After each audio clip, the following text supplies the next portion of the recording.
We're not doing it debate style. We're just bringing them in one at a time to answer the questions. We felt that it was us that way so you could get a true feel for what they have to say.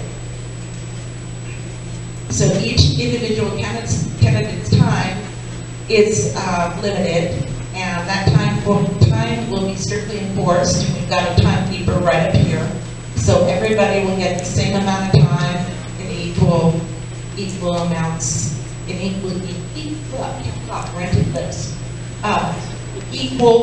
increments. They will have 2 minutes at the beginning to do an opening statement, and then there will be 9 minutes for questions and answers. So however much time they decide to spend on each question is totally up to them. They will have 2 minutes at the end for a closing statement, and then we'll bring in the next candidate after that one has part of the doorway. If a candidate chooses to forgo the opening statement, that time is lost. He doesn't get 2 additional minutes to answer questions. If a candidate passes on a question, it will not be re-asked. But he can comment on that question during his closing statement, his or her closing statement, excuse me, if he so chooses. All candidates for office will be asked the same questions in the same order. So the judges' candidates will be asked the same questions, the commissioners will all be asked the same questions, and the sheriff's candidates will all be asked the same questions. Need a page turn. Once a question is asked, the candidate may answer in as much time or however they feel is appropriate, but the timekeeper will keep turning the time. Once a candidate has completely answered a question, the moderator will ask the next question. At the end of the designated question and answer time, the candidate will be asked to stop, and no additional questions will be asked. The number of questions each candidate can answer, like I said, will totally depend on how much time they take to answer each one.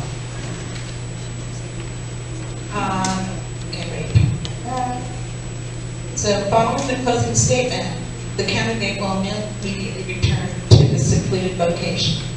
At the end, we will bring all the candidates back. And as you saw in the back, their tables are all set up. And you will be able to go and talk to each candidate for as long as you want. So you will have the opportunity to talk about what they discussed and how they answered their questions at that time. So once again, thank you for coming, and I think we should have our first candidate coming. They've been notified.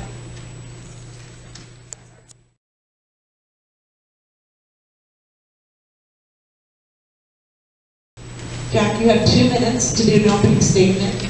And if you glance over here, you'll see the timekeeper keeping your time, so you can stay on top of things. Good evening. My name is Jack Kennedy, and I am running to replace Judge Rogers, who's retired. Some have seen my experience, more than 30 years in the practice of law, 8 years of that also as a trained arbitrator. I've been effective counsel in many cases that were also multi-million-dollar cases. Been effective counsel in a different manner in that we've won more than 90% of our cases that we've taken over the years. We have a 5 out of 6 record with the Supreme Court in getting positive results when we've had to appeal before the Supreme Court so that the court can appeal. We've had 2 out of 3 wins in the 9th Circuit when we had to appeal. But I am committed to access to justice, and that in turn will mean some teamwork with the existing judge, Leon Adversary, that I work well with. Leon and I have agreed to work together on cases so that we will transfer cases in-house to mediate cases that otherwise do not need a full trial. Full trial in family law more than half of the people are not represented by counsel, and they don't have an idea really how to do that. We can save some money by doing it in-house and mediate each other's cases. Those that don't get resolved go back to the original judge. It doesn't cost any more. It saves money, saves you the taxpayer money, and we get better representation that way. Now, when I chose to run, I read a case where Judge Rogers had declared my opponent. I'm going to have to interrupt you. Your opening statement time is up. We'll conclude on our last 2 minutes concerning that, prepared for questions. Okay, are you ready for your first question? Sure. If you could create or support one piece of new legislation that would impact the court system the most, what would it be? Let me answer that as fairly as I can. First of all, I don't create law as a judge. I enforce it. If the legislature wanted opinions out of how to improve the system, I would move to more electronic filing. I would also use short trials, which are half-day trials, and I would use mediation. That would be the area that I would concentrate on. Next question. In your opinion, what causes the most inefficiencies in the district court? Family law is the most difficult to resolve in a quick and fair fashion because we are not at our best when we're going through family matters. If we use mediation and we are skilled knowing the law is pretty straightforward. We can affect by mediation what we can't affect by long drawn out trials, particularly for people that are unrepresented. Question. We often hear the sheriff or the human services director in Lyon County refer to mental health issues of the county. How is the court dealing with mental health issues at the district level, and how could it be better approached?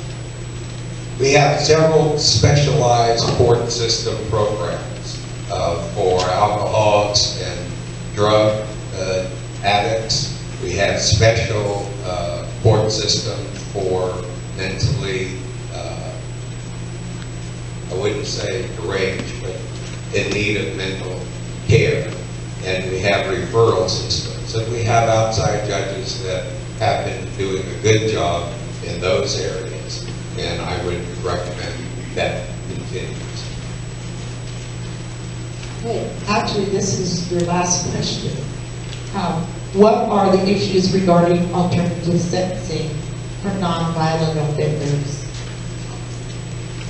The issues for nonviolent offenders that I see is our court system, our jail system is now one of the largest in the world with more than 2.5 million people incarcerated.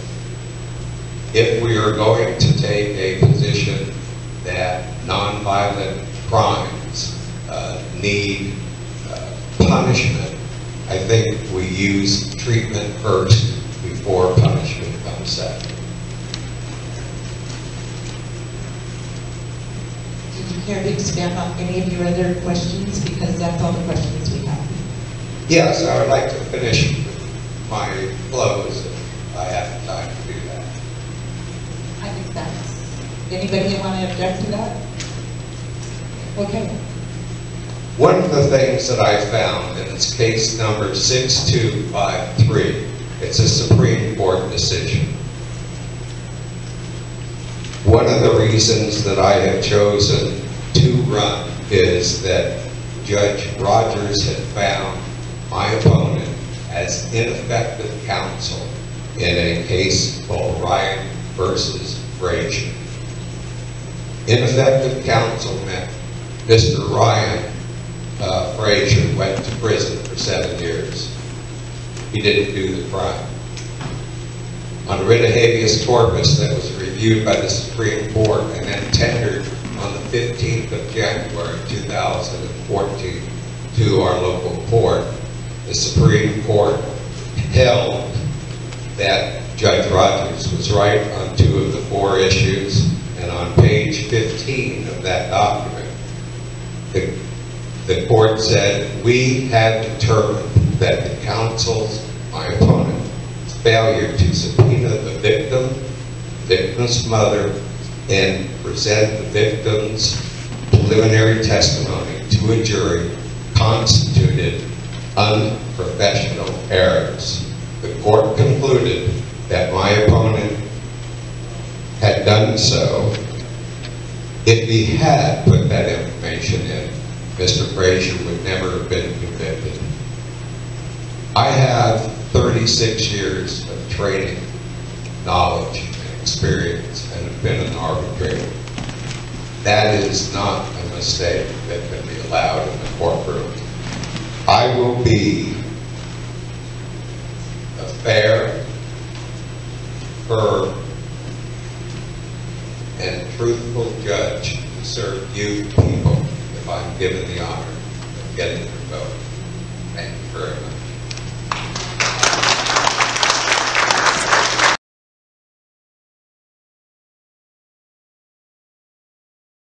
But we're just going to call him JP. He said we could. So you have 2 minutes for an opening statement, and then we will start questions. Thank you.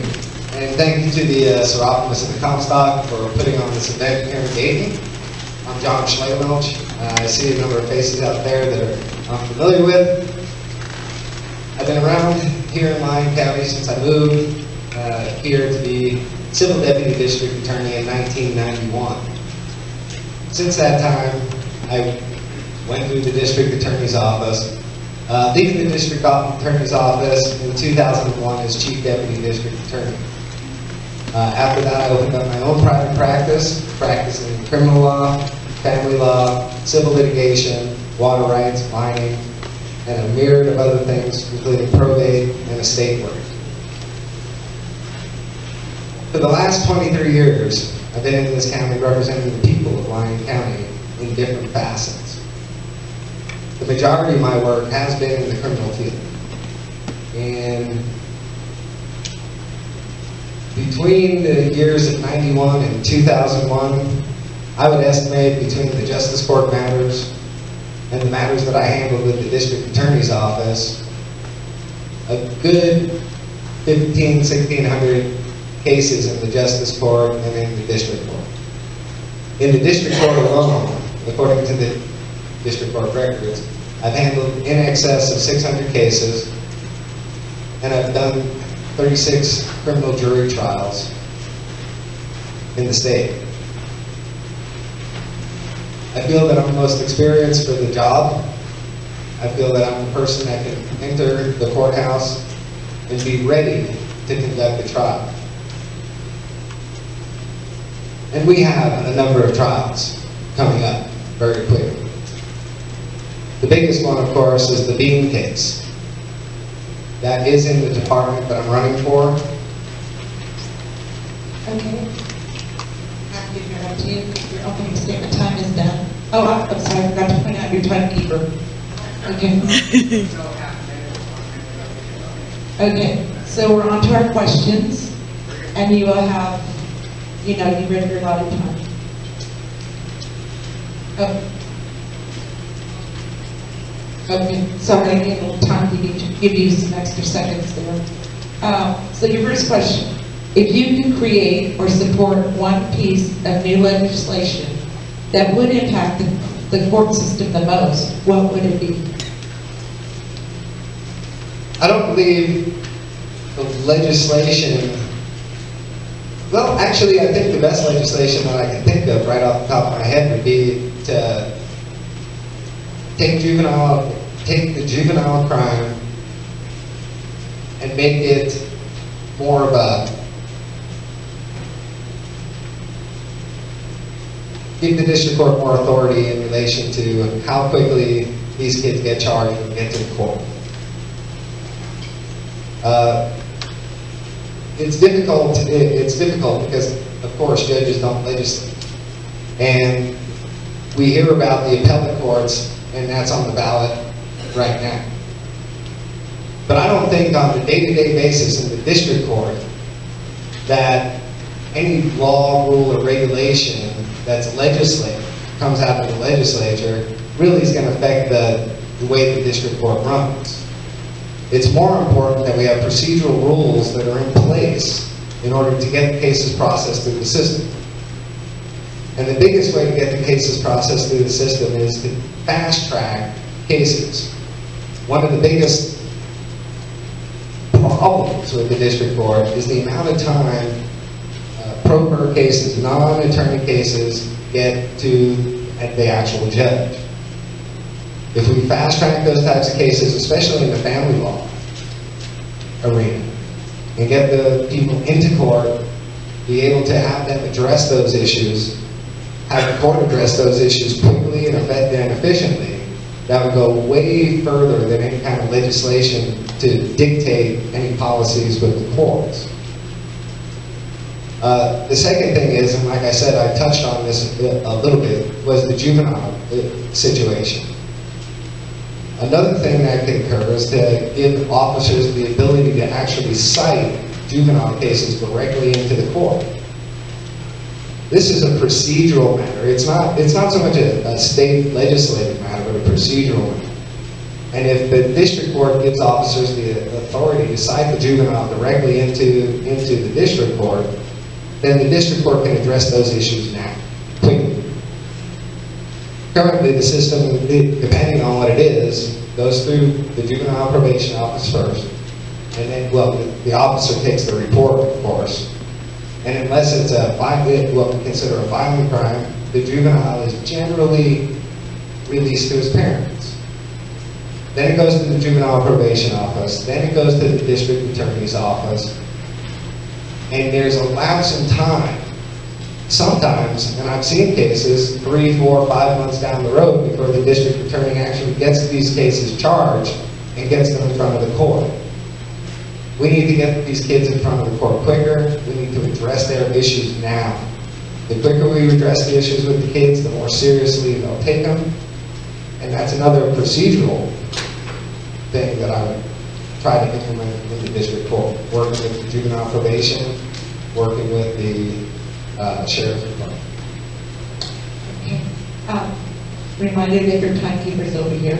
In your opinion, what causes the most inefficiencies in district court?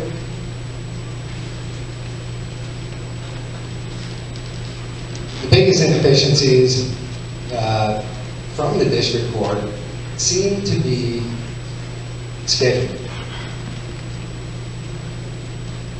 Although the district court is busy, I believe that you need to have a full-time district court judge there, available, and in the courtroom when it's necessary. The scheduling issues, and that means sometimes the court actually has to schedule court on Friday, schedule court at 4:30 in the afternoon if necessary, in order to get the cases processed. You know, some matters only take 15 or 20 minutes. Other matters could take a full day. Some cases, like a jury trial that I was in just a couple of months ago, takes 2 weeks. But when you're scheduling things, you can also schedule things in between so that the court can manage its time much better.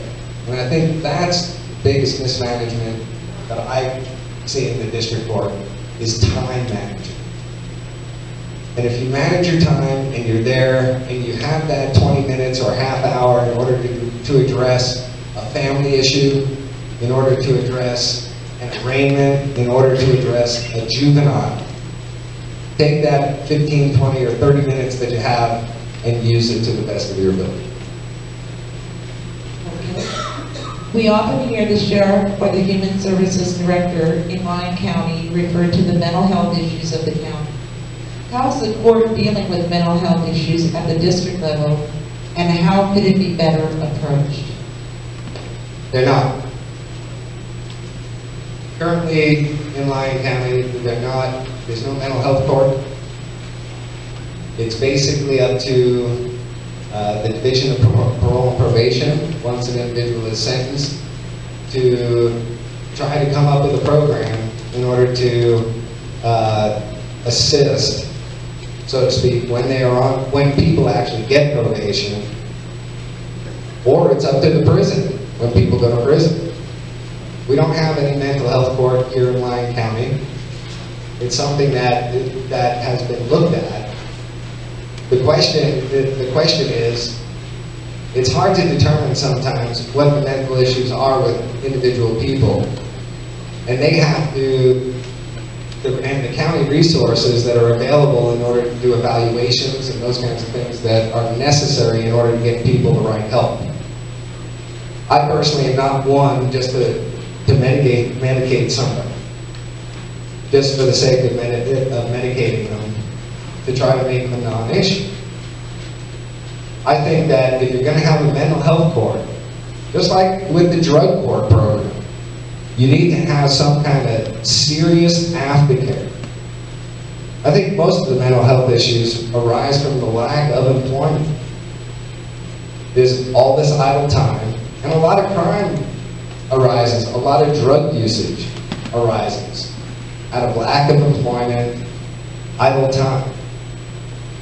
Any program, including the current drug court program, which has mixed results, needs to have a follow-up and aftercare, something that gets these people back to work, into the workforce, and then this way they're actually making something of their life and they have something better to live for. Because once they get out of these programs, and it's shown time and time again, they revert back to the same behavior. The same criminal behavior, the same drug usage, the same breaking and entering into people's homes. Those are the things that you want to stop with those kinds of programs. So, in a nutshell, currently, I don't think that the mental health court would be effective in Lyon County, because I don't believe that we have the effective resources that we can actually get out there. Now, do I say it's never going to be effective? Absolutely not. I think one of these days, maybe, we'd be able to have a program that would actually work. This is your last question.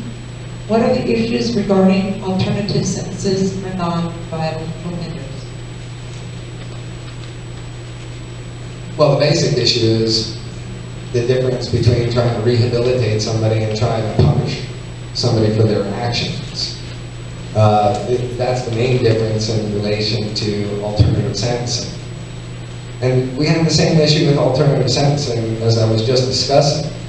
Whenever you put somebody into an alternative program, there has to be an end game. There has to be something that they can avail to, something that they can get to in order to make their lives somehow better, or else they'll revert. Okay, you have 2 minutes for a closing statement.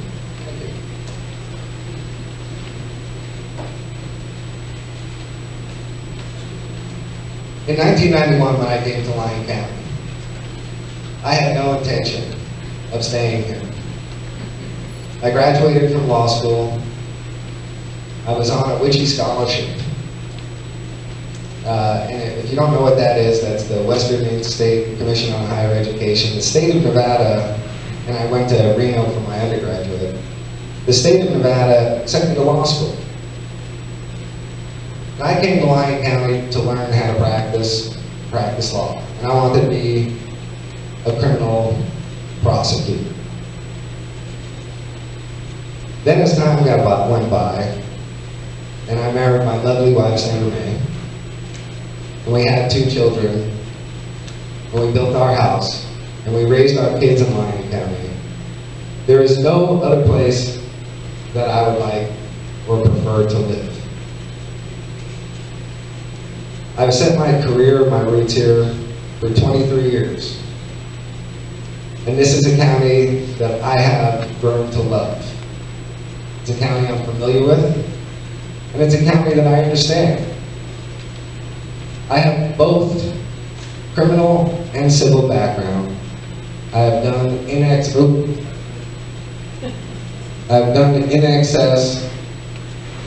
of, I'm I'm not sure if that's my stop or not. I've done in excess of 150 family law cases. I've done over 100 probate-related cases.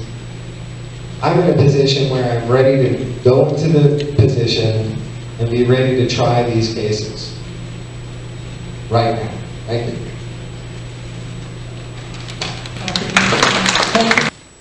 Hello, my name is Don Olive, candidate for District 2, Lyon County. My name is Don Olive, candidate for Lyon County District 2 Commissioner. I am currently a retired rancher. I've started in the livestock business when I was a little kid. I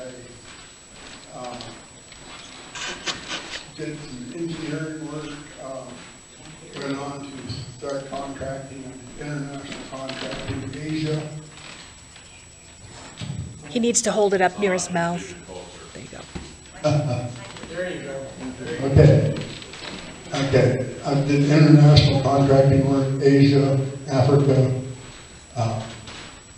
Panama, Venezuela, Canada, and all the western United States. I retired and bought a ranch, and then we sold off all the cattle about 2.5 months ago, and I have been doing, past president of the Lyon County Farm Bureau, chairman of the Nevada Livestock Association.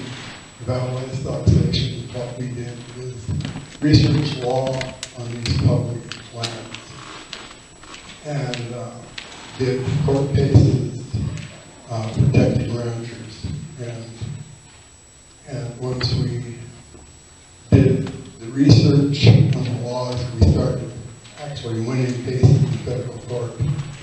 I know and I understand the laws pertaining to these lands out here. And our current commissioners have no concept of the laws, and they flush away the pre-existing rights just almost monthly. Okay, your 2-minute opening statement is over. We'll start with questions now. I remind you again to keep an eye on your time. What are the 3 issues you believe to be the most critical for Dayton, and how will you address them as commissioner? I'm sorry, I said, what are the 3 most important issues for Dayton, and how would you address them as commissioner? 3 most important issues, I would say, water. That water is the main issue. There's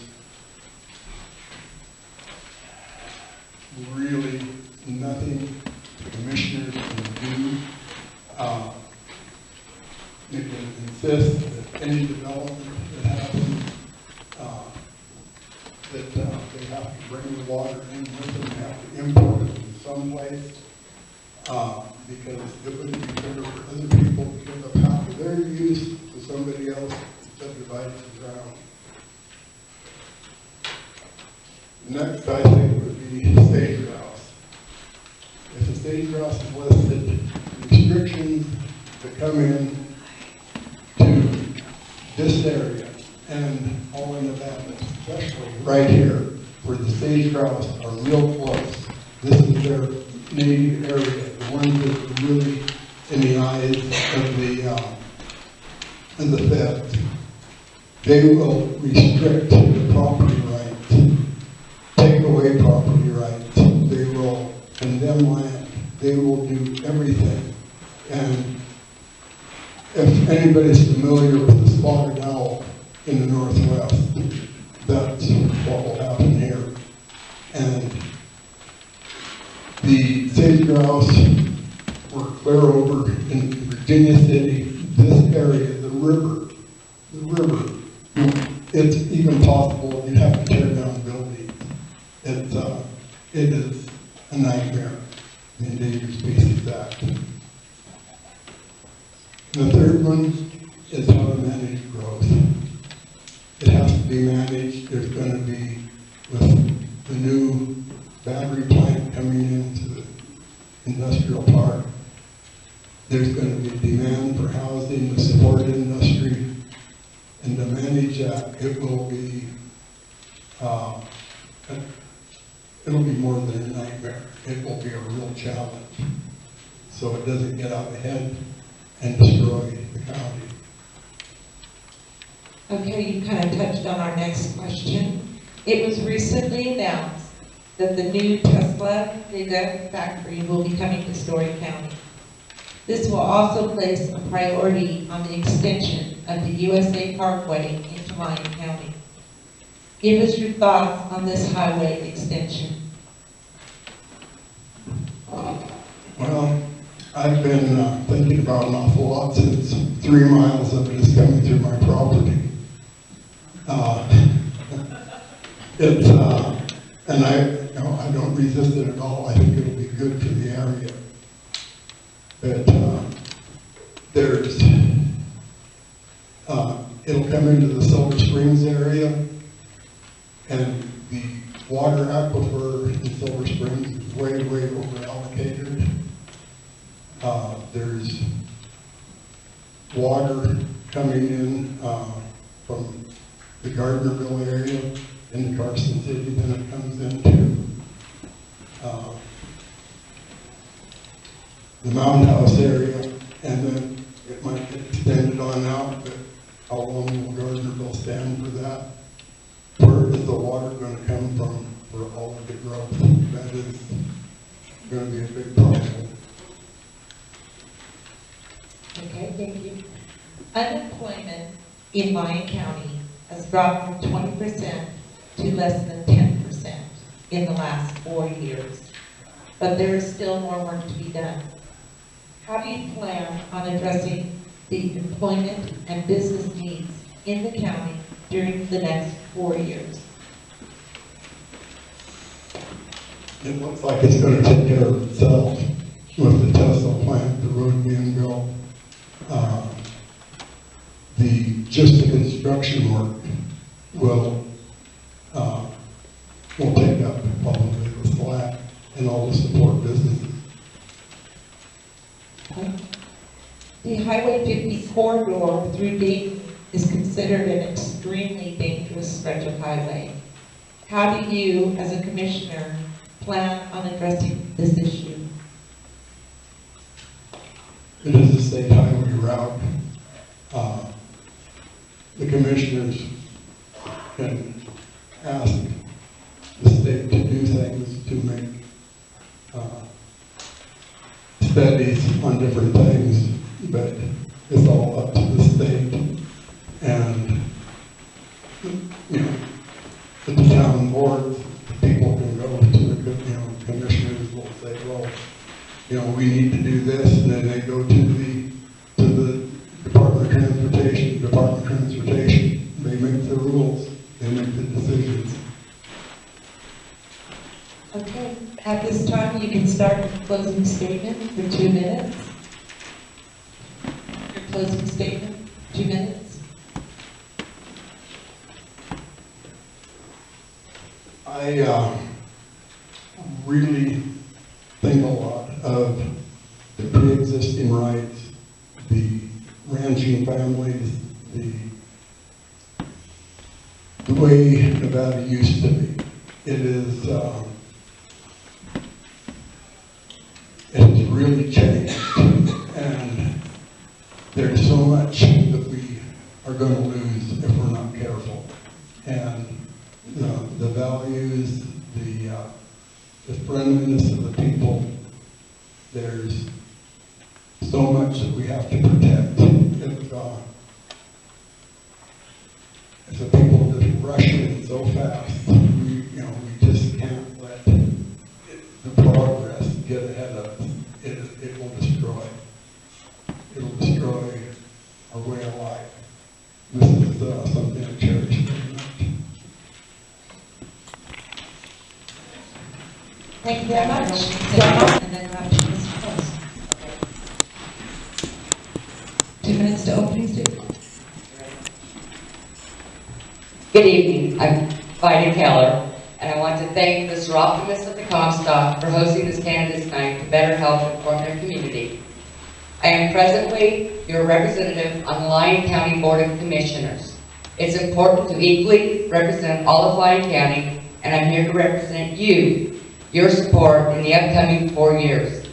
I've lived in Lyon County for 20 years, and I'm formerly the Silver Springs Area Chamber of Commerce President for 4 years prior to becoming your commissioner.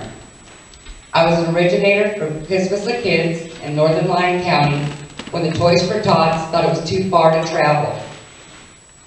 I've been involved in communities throughout our county.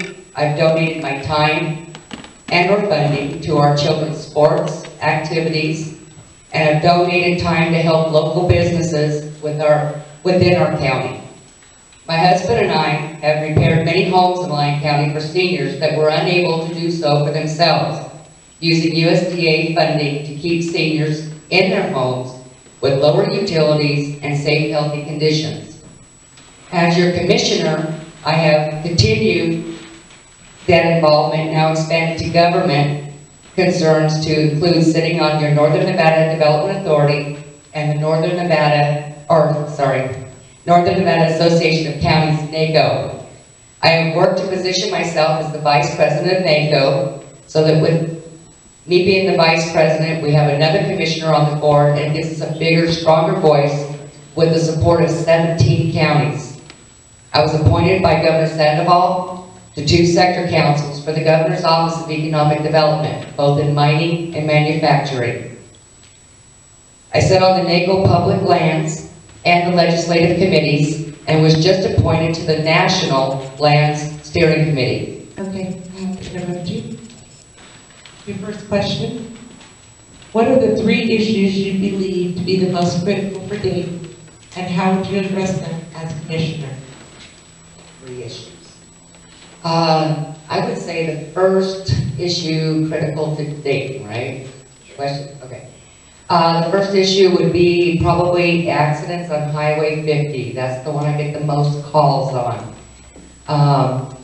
The situation there is something we've been working with NDOT. I've actually been dealing with NDOT for about 6 years, even before becoming your commissioner, because of the concerns there at Smith's.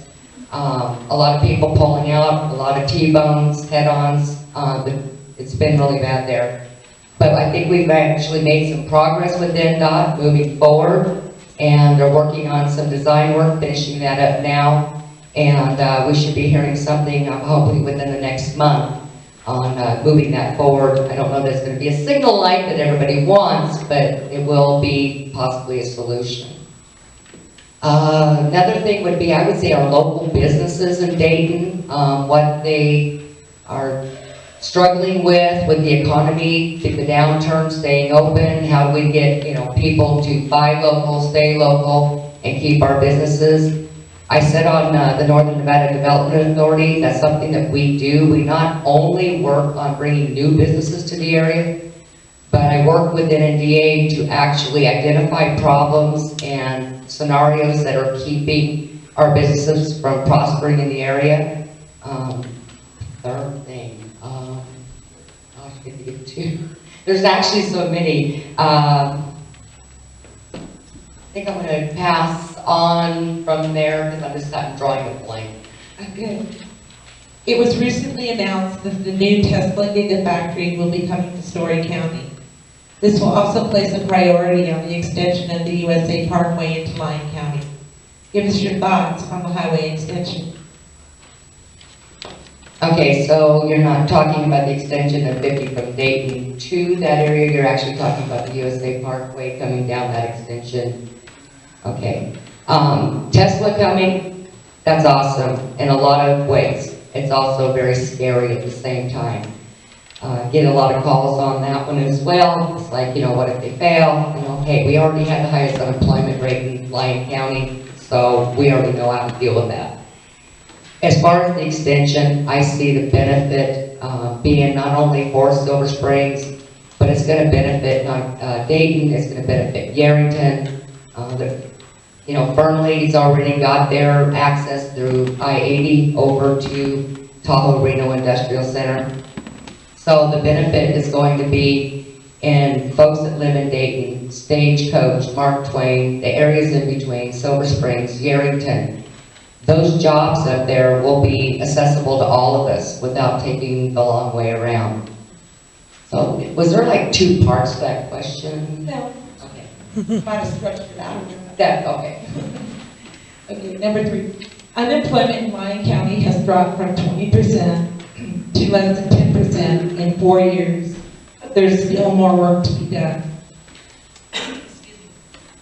How do you plan on addressing the employment and business needs in the county in the next 4 years? Well, business needs, we need to look at our infrastructure, and we've been working on that. The county has worked very hard when we've consolidated departments. Our Public Works Department has identified, you know, what our infrastructure is, what we can do to expand, what's needed for the future, and I believe that as long as we continue to look to the future and what our needs are and keep doing our planning, do the strategic planning and what needs to be done, we'll be prepared for growth. At the same time, we need to identify, by doing those plans now, identify what we can do to bring those companies in, just like Tesla coming into Tahoe Reno Industrial Center. Obviously, they went up there, they saw that the infrastructure was there, they moved in. Lyon County has infrastructure in place where we can maybe not take on Tesla, but we can take on other types of businesses. So through Northern Nevada Development Authority and NDA, you know, we work very closely with businesses that want to relocate, businesses that are already here that want to expand. That's very important that we not just relocate businesses. It's important that we continue to keep the businesses we have and allow them to expand and create jobs for our county. And you kind of touched on this one in your opening. The Highway 50 corridor through Dayton is considered an extremely dangerous stretch of highway. How do you plan as a commissioner on addressing this issue? Well, the only way I can continue to address that issue is to continue staying at NDOT's front door. It's a state highway, it's not a county highway, so we got to just stay after them, that, you know, that they understand what our needs are. If they need to go out, they need to get a survey done, they need to know what their warrants are, we have to stay at the door and remind them they need to get that done. I know there's plans to address, like I've already touched on, for the situation over here by Smith's, Fortune Drive, that area. We also, with the USA Parkway coming in, there's also plans to expand 50 to 4 lanes all the way to Silver Springs. So we just have to continue working with NDOT and don't let them forget that, hey, Lyon County's here and we have concerns and we need to address them. Okay, you're welcome to do your 2 minutes of closing statement. No more questions? Well, I'll finish my opening statement because I was almost done and I ran over. I have been working the last 4 years to represent and support our county, which I believe was asked of me when I was received overwhelming support from you, the voters, 4 years ago. And I'm prepared tonight to continue to represent you in the next 4 years with your support. And I do actually have a piece of a closing statement here because I didn't know we were doing closing statements tonight. So in closing, I would like to just state that being a commissioner is not just a one-issue part-time position. It takes dedication to you to do the research, to know the facts, and be willing to donate your time for the betterment of Lyon County. So I'm hoping to get your support tonight. Email your friends, talk to your neighbors, get the vote out. It's very important, just because it's not a presidential race this year, or, you know, senator race, this is your county. Your vote matters. And so if you want your voice to be heard, get the vote out. And if you have questions, I'm always available. Give me a call. If I'm in a meeting, I will call you back. Thank you. Thank you, Wes. Okay, great. If you watch over here, you'll see the timekeeper flipping your cards.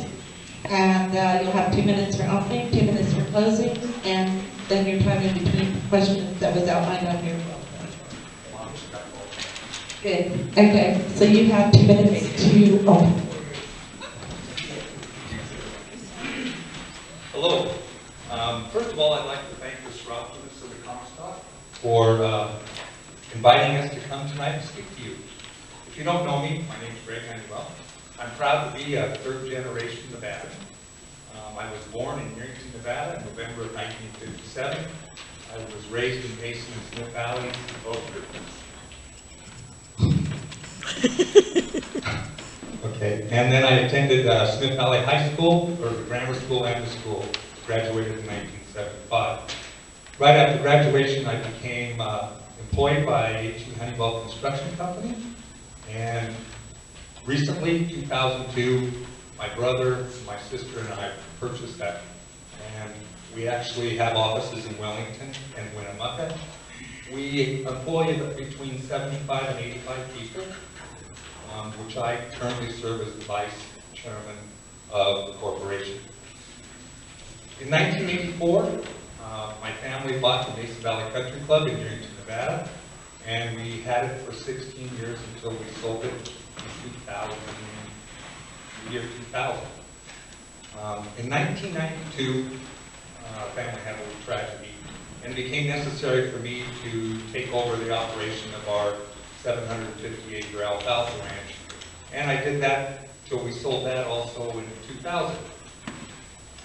I'm community-oriented, I'm county involved, and some of the things that I have been involved in is I'm a past Smith Valley Community 4-H Club leader, past Mesa Valley Chamber of Commerce board member. I was elected to the Smith Valley Fire District Board in 1982, South Lyon Hospital District Board of Trustees in 1989, South Lyon Health Center Inc. board member, 1995. I have to interrupt you, your 2 minutes. Okay, so now we'll start off our questions, and you can keep an eye on your time right here. Your first question, what are the 3 issues you believe to be the most critical for Dayton, and how do you address them as commissioner? I think the top one is jobs. I'm sure everybody, the employment here in Lyon County, the rate is still pretty high. And water. And I'm sure you also have some problems here with your parks, especially out at Santa Maria. And if you had any other questions or wanted to tell me about some of your problems that you have, I'd be happy to listen to you. Okay, next. It was recently announced that the new Tesla Gigafactory will be coming to Story County. This will also place a priority on the extension of the USA Parkway into Lyon County. Give us your thoughts on this highway extension. Well, as long as it's paid for by the state, and we don't have to put any tax money into it, I don't see a problem.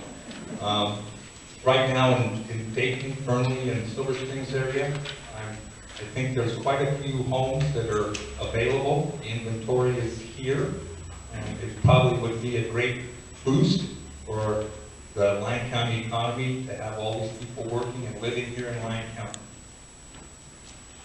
Okay, thanks.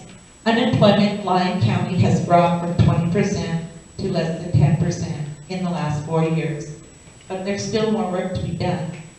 How do you plan on addressing the employment and business needs in the county in the next 4 years? Well, we need to make sure that Lyon County still stays a business-friendly area.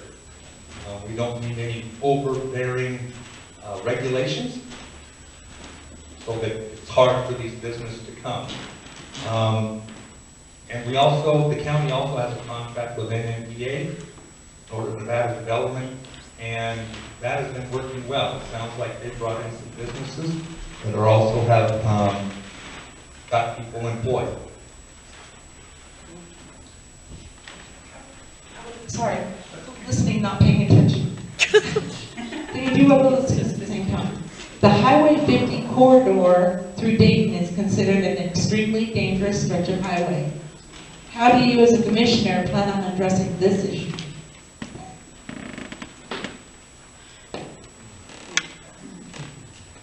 I'm not a resident of this part of this area of the county, and I know this road is very dangerous. We actually did some of the work on the expansion that you just got completed.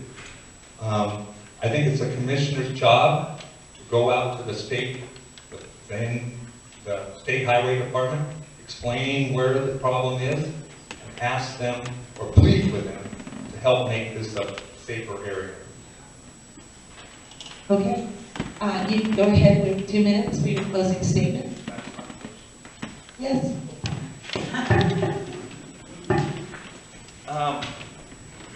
That went pretty fast. I've never ran for a political office like this before, but it's been a very interesting campaign. I'll let you know that I'm sincere about what I say. I have all your concerns. I will listen to them, and if you need to ask me anything, I'll always have a phone. I keep my phone with me all the time, so if you have any questions, please ask me. Thank you. Statement, the question period, and your closing statement. Okay, so you have 2 minutes to open. Thank you. Good evening, and thanks for inviting me here tonight. My name is John Roma. I'm an independent, and I'm running for Lyon County Commissioner, District 5. After 4 years in the United States Coast Guard, I started a contracting and mechanical design business, which I've now run for the past 36 years. My wife and I live in Smith Valley. My wife and I live in Smith Valley, and I'm a member of the Smith Valley, or have been a member of the Smith Valley Advisory Board. For the last few years, I've been involved in local issues such as stopping the nuisance ordinance and exposing the unnecessary tax increases. And I've recently been looking at the Title 15 land use bill. I meet a lot of people around the county that feel their voices are not being heard. It's important for all of us to remember that the commissioners are only there to do our business. They work for us. That's why I'm running for county commissioner, to provide open, honest representation. During this process, I have not taken any campaign contributions. I'm funding the entire process myself. Like a lot of people, I'm tired of the secret donors and backroom deals that we keep hearing about, and I don't want those things deciding our future. As commissioner, I will never forget who I work for. I am not for sale, and I will honestly represent you for the next 4 years. We can do better. Thank you. Okay, your first question. What are the 3 issues you believe to be the most critical for Dayton, and how will you address them as commissioner? For Dayton, Dayton's going to be involved in the upcoming Tesla deal big time. I know that there's a lot of property that's been developed with all the infrastructure waiting for houses, and I'm not sure how that's all going to play out yet, because Reno's going to be involved with it too. So I think that's probably the biggest and really the only one that's or the paramount issue. And the other one is whether Dayton gets incorporated or not. I know that's kind of an issue with a lot of you. I don't really know what your feelings are about it, and it's not a big issue as far as I'm concerned. But I'd like to learn more about it, because I know that a lot of you have been talking about it and considering it in the past. And I also, once again, I'll just tie back into the idea that as I run around Dayton and meet a lot of people, I find that most people just feel that we're not being heard. You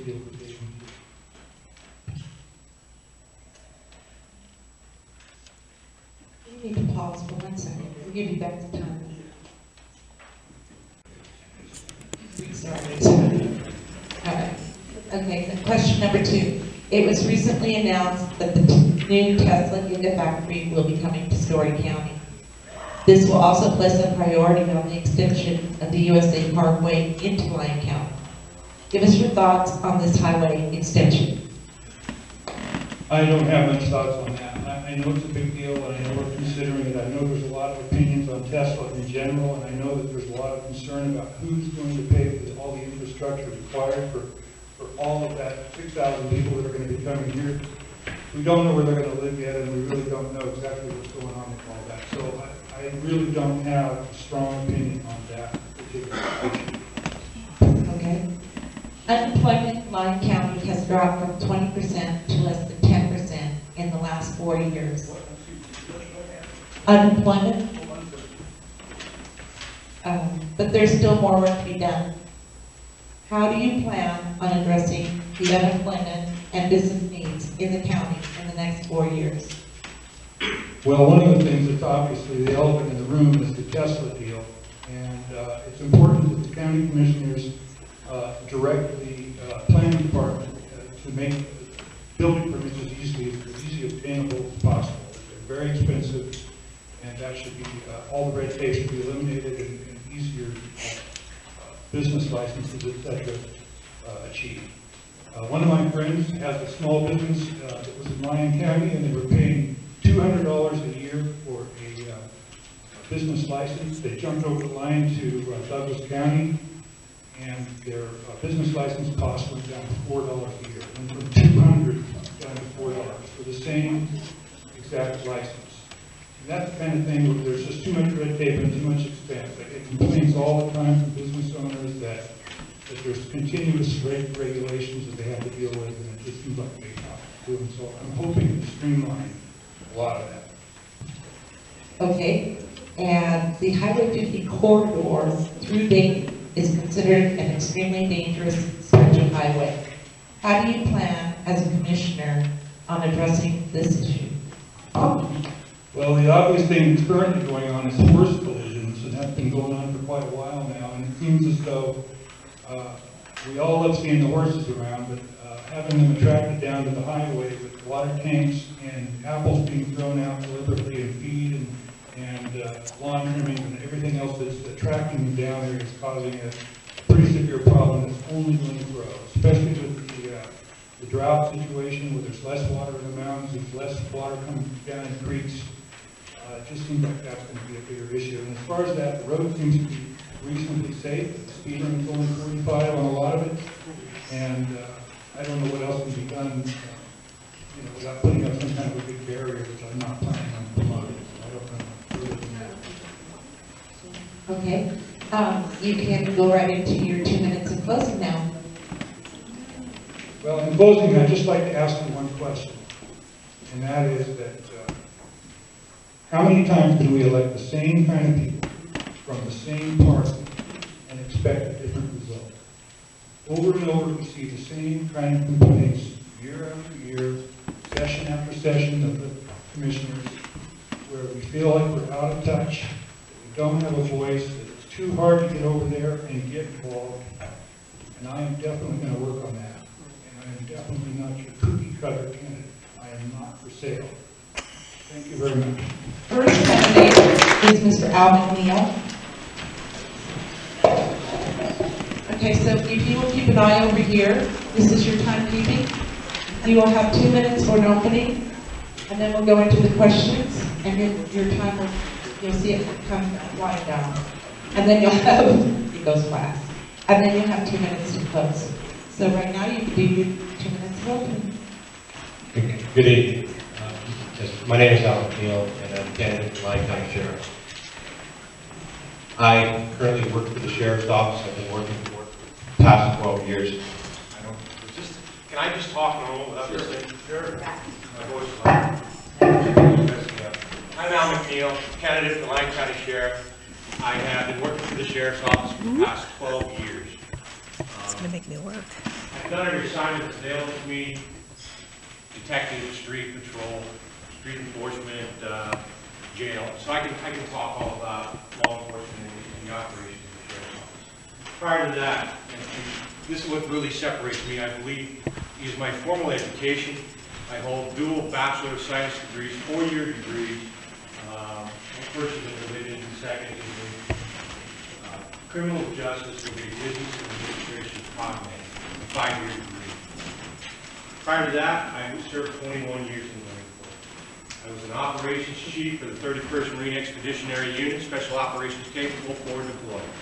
I returned back from overseas and took over as the operations chief for the Mountain Warfare Training Center. I have some unique and unprecedented qualifications in operational planning. And those planning skills and leadership skills that are learned in the military train America's brightest on how to develop plans and strategies and take those forward. And that's really where, hopefully tonight, some of the questions that we have, I will be able to explain my position, where I believe the Sheriff's Office needs to go. With that, I will probably close my opening statement. That was good timing. Your first question. Though the economy is slowly turning around in Lyon County, we will likely not see a significant increase in the county's budget.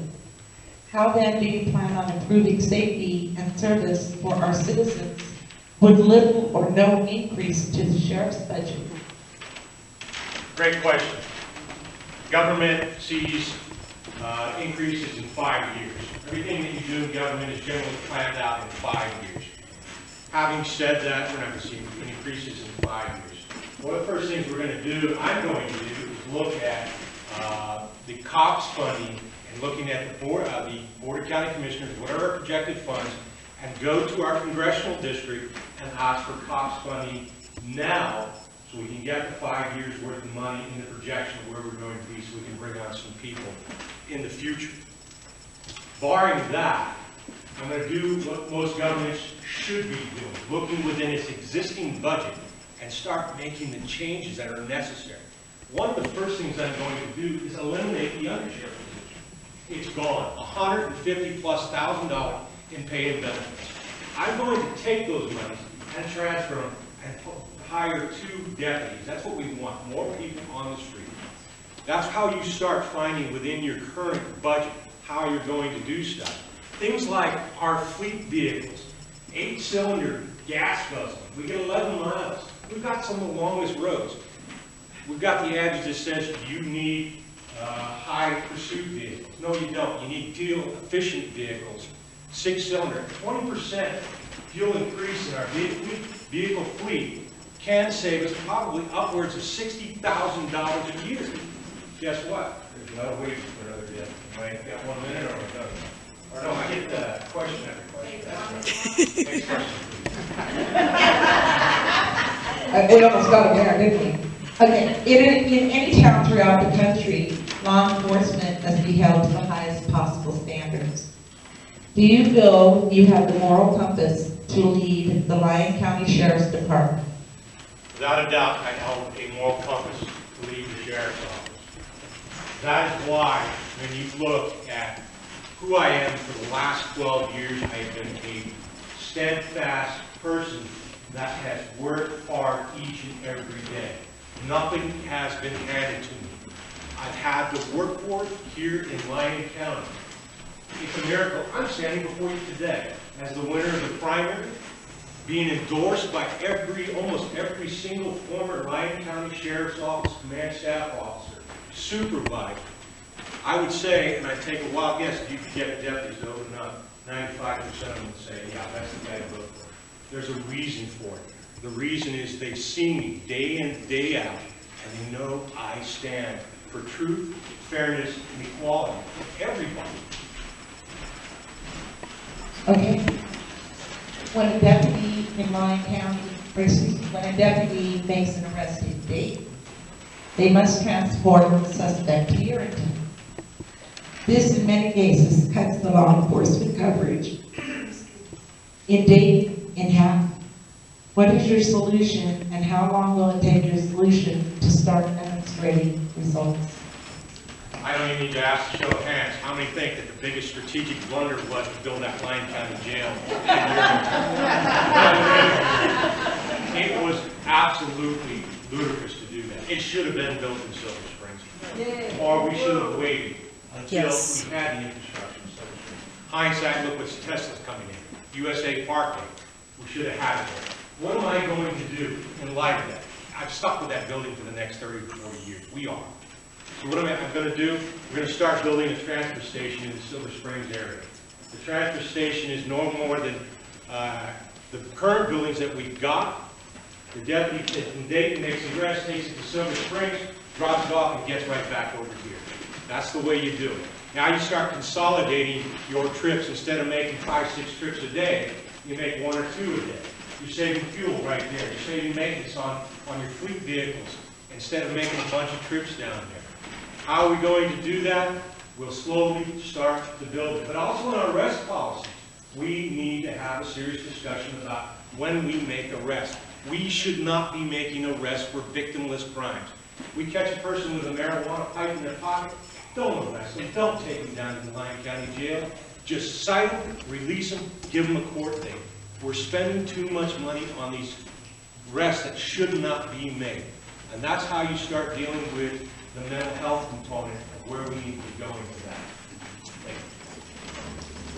On June 14, 2014, Judge Justice of the 3rd Judicial Court ordered the Sheriff's Department to take on the responsibilities of inputting warrants for Justice Court.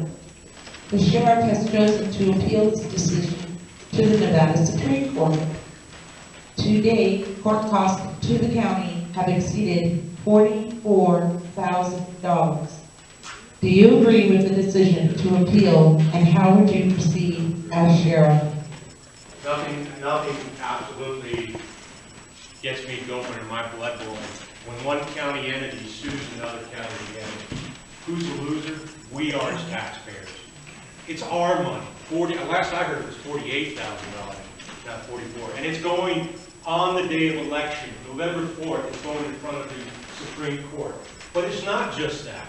There are other lawsuits that have been going on with this current sheriff's administration over the last 8 years. From the Canis lawsuit to 3 wrongful termination lawsuits that we, the taxpayers, have been paying on. We've been paying money on that lawsuit.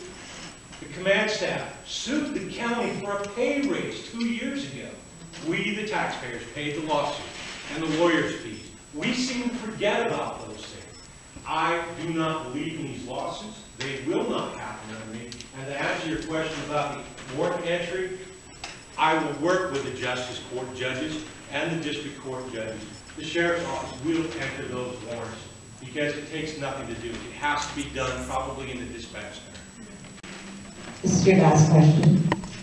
Is morale within the Sheriff's Department the responsibility of the Sheriff? When I heard this question here, somebody told me 4 years ago, and the answer of our current sheriff, and I said, no, he didn't say that. And then I watched the YouTube video, and he did say morale is the individual's responsibility.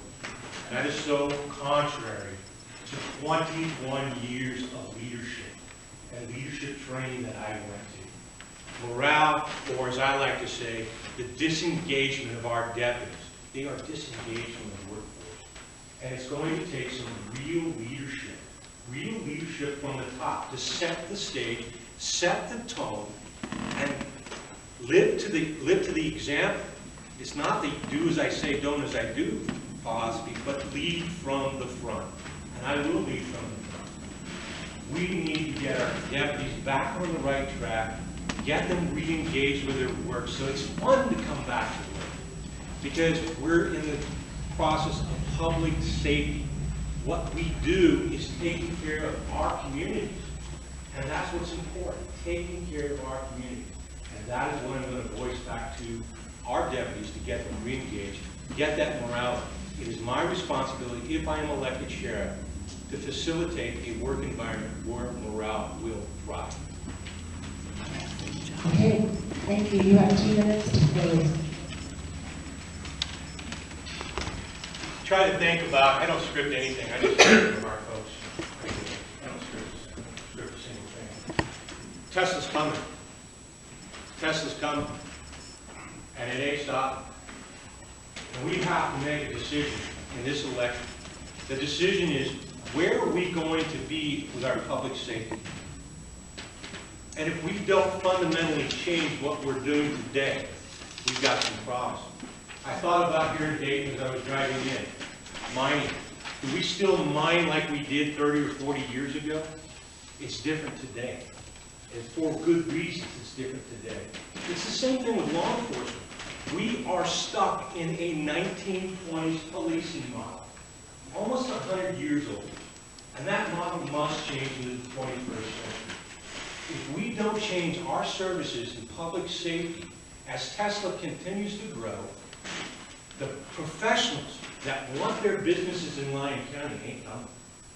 They are not going to come here. You can forget about economic development in the 50 corridor, from Dayton, Mark Twain, Stagecoach to Silver Springs. They ain't coming. If they don't have good quality public safety in their community, they're going to take their business elsewhere. And if they leave their business there, they're going to go live in Washington County because they don't want to be here.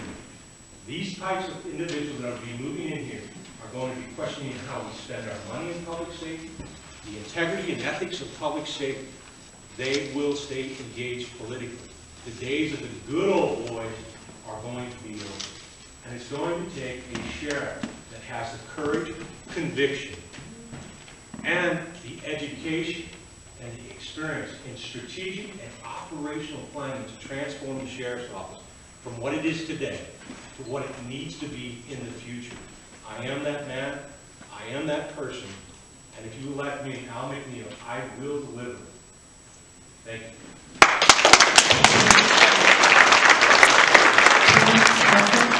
Your questions then will come, and you can keep an eye on your time that way, and then you'll have 2 minutes to close. You have 2 minutes to open. Thank you. Good evening. Thank you for inviting me to this office. Thank you everybody for showing up. My name is Albert Torres. I am running for Lyon County Sheriff. I spent the last 22 years working with the Lyon County Sheriff's Office, starting in the jail as a very young rookie. I was in there for 2.5 years before I transferred out to patrol. I spent 13 years in Silver Springs as a deputy, a corporal, and a sergeant before transferring to Fernley, where I promoted as the Fernley Substation Lieutenant.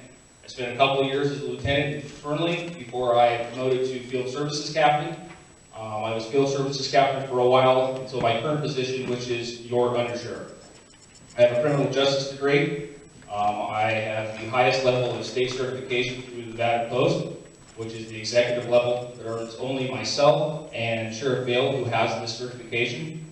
I also attended the FBI National Academy in 2012, which only accepts less than 1% of all applicants worldwide in order to go to that academy. I'm a third-generation Nevadan. I was raised here in Dayton. I live in Fernley now, and I would like to be your next sheriff, and I feel that I have the qualifications to do so. Thank you. Okay, we'll start with the question.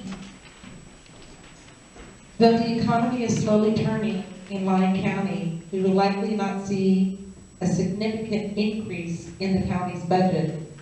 How then do you plan on improving safety and service for our citizens with little or no increase to the sheriff's budget? I think we're doing a very good job right now. A study that came out last year in 2013 listed Nevada in the top 10 of cities and towns to live in the state. This year, Urington made that ranking. So we're doing something right. As far as making any changes, the number one thing is we do have a captain's position, and that captain is retiring after 26 years. I'm going to take that position, fill it with somebody whose duties are alike but not the same, at a $10,000 to $15,000 savings right off the bat. With that savings, I'm going to start a drug canine program. I believe that we're losing a lot of drug interdiction as far as money and drug seizures coming up 95 in Las Vegas and everything between Carson City and Churchill County. We know that we're missing drug interdiction stops. They're getting through here and nobody's doing anything about it. I-80 is hit very well with Washington County and NHP's drug interdiction. As far as also saving money with my jail diversion program, which will lower our average daily inmate population, reduce recidivism by about 30%, which is a cost savings to you as the taxpayer by not having to do transports, pay for their medical, and continue to do court as well. It's actually giving people with mental health issues the help that they need and they deserve while handling all of those other things, and that's going to be a huge cost savings. If you're talking about 15 less inmates a day, that you don't have to care for. Medical care is the number 2 expenditure for the sheriff's office, any sheriff's office, number 2, right after personnel. You're saving thousands upon thousands of dollars by having this jail diversion program, getting people the help. Anytime we can stop 1 homicide or 1 suicide, or even 1 active shooter situation, that's a win. That's why I'm going to save you money and actually make an impact by helping these people who need it. Thank you.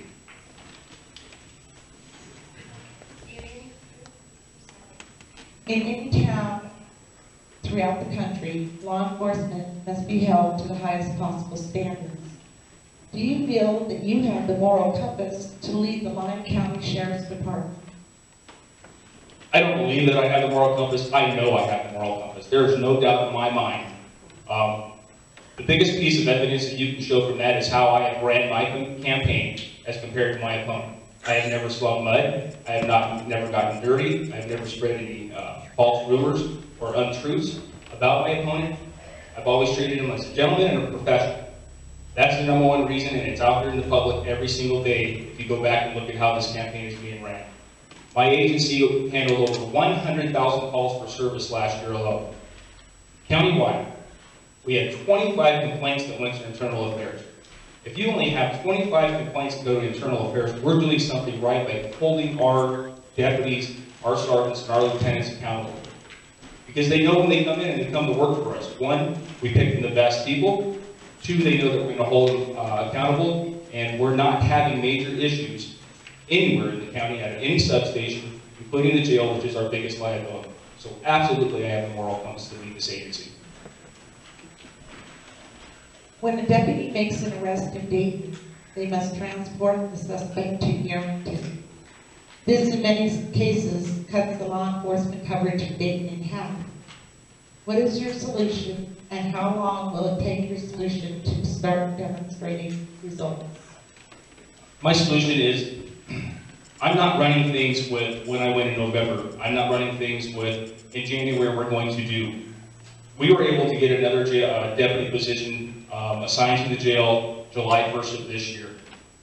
That plan is already in place and already active now. As soon as the jail staff is up and trained, that additional person will, by seniority, bid the shift, which will be our 5 busiest nights of the week, from 6 p.m. to 2 a.m. It won't be a second person on the jail floor, it'll be a third person on the jail floor. Every arrest that Dayton, Silver Springs, and Fernley makes will only have to go to Silver Springs. The new jail deputy will take the jail van, meet them, pick up their prisoner, pick up their paperwork, and go back to the jail where he's assigned. Getting Dayton and Fernley back to their areas and saving 2/3 of the time that we're spending right now on transport. It's not when it's going to happen, it's happening right now. The training's already going. That plan will be in effect by November 1st. Guaranteed. That's all we're waiting for. Okay.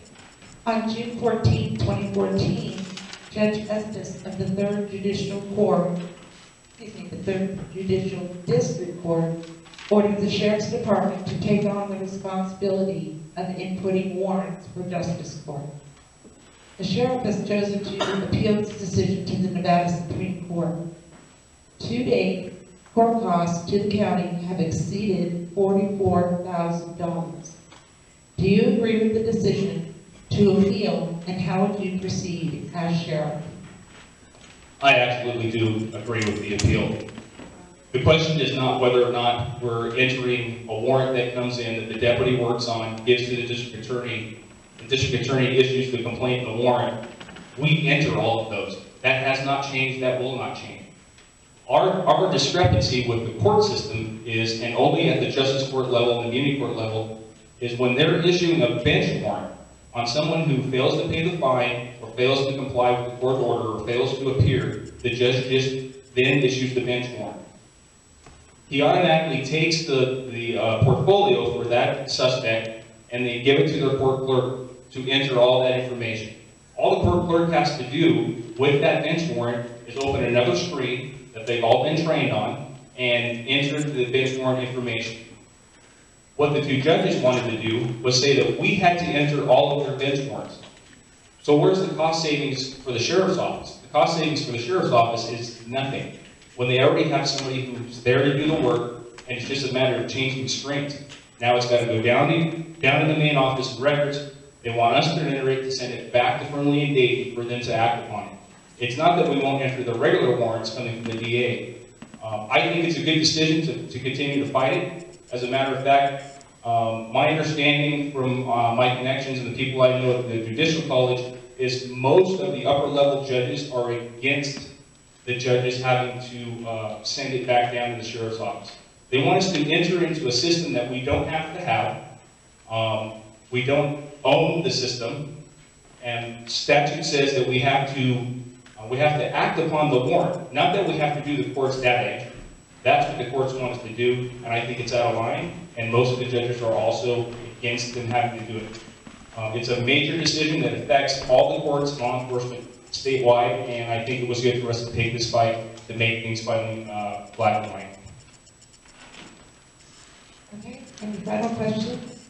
Is morale within the sheriff's department a responsibility of the sheriff? Oh, I think absolutely it's a responsibility of the sheriff. The sheriff sets the tone for the agency.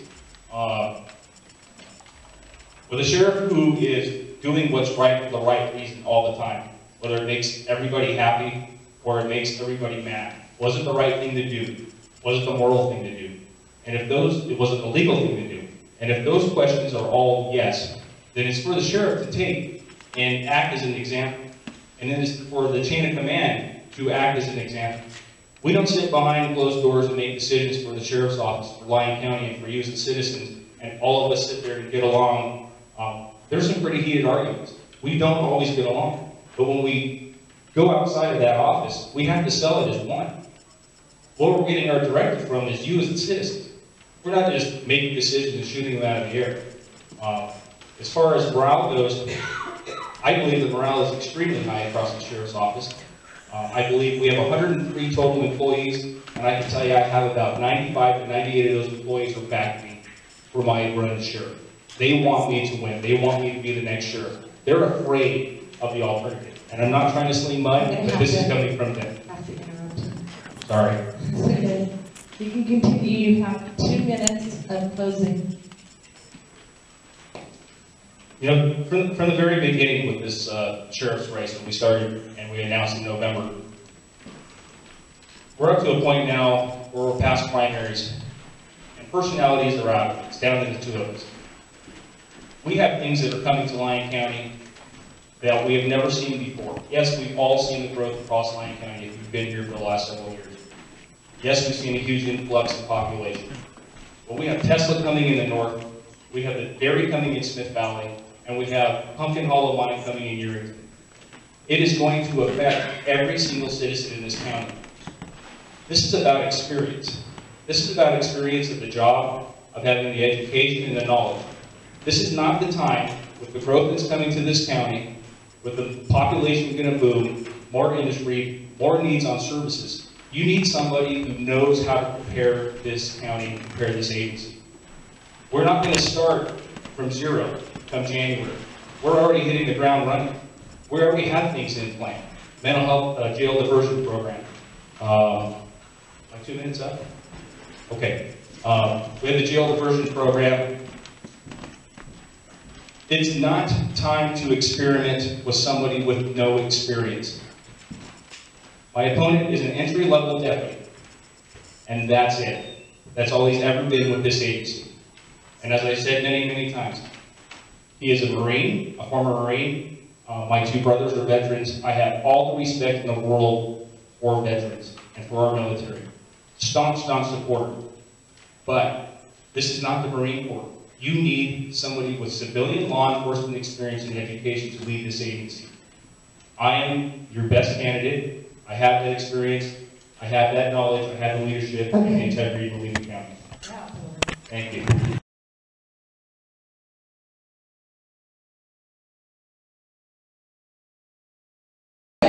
I wanted to thank him for helping us get this all together. You know, it took a lot of people to do this, so we really want to thank Bob because he did give us a hand, and he is one of our commissioners and authorities. Gentlemen and ladies, would you come come forward for one more? The candidates up front, please. Can we get the candidates all up Can we front, get the please? candidates to come to the front of the room? There's Bob. We were calling your name and you weren't here. Right here. There we go. Okay, and I just want to give, I don't know where Viola went. Is she here? Where's Viola?